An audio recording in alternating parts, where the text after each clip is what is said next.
झाली बघा एकदाची शाळा चालू. नाहीतर खाऊची लिस्टच असायची. मम्मा आज हा खाऊ करून दे, उद्या तो खाऊ करून दे. मग काय शाळा सुरू झाल्यानंतर नवीन स्कूल युनिफॉर्म, नवीन बॅग, बुक्स, बुक्सवर नावं टाकणं चाललं होतं. वॉटर बॉटल, स्कूलचा टिफिन. आता हा टिफिन नवीन आणल्यानंतर या टिफिनवर हे जे स्टिकर असतं ते आपण नखाने ओढून काढतो. पण नखाने ओढून काढल्यानंतर ते प्रॉपर निघत नाही आणि ते तसंच राहू नये म्हणून मी एक छोटीशी ट्रिक तुमच्यासोबत शेअर करणार आहे. हे झाकण आहे ना, हे थोडंसं आपल्याला गरम करायचं आहे. जास्त पण गरम करायचं नाही, थोडाच वेळ गरम करायचं.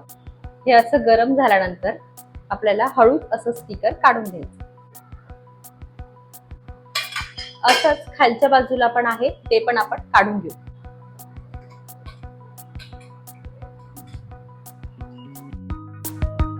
अगदी सोपी ट्रिक वापरून आपण या दोघांवरच्या ज्या स्टिक आहेत त्या रिमूव्ह केल्या आहेत. तर फ्रेंड्सला पण ही ट्रिक नक्की शेअर करा. पुन्हा भेटूया. बाय.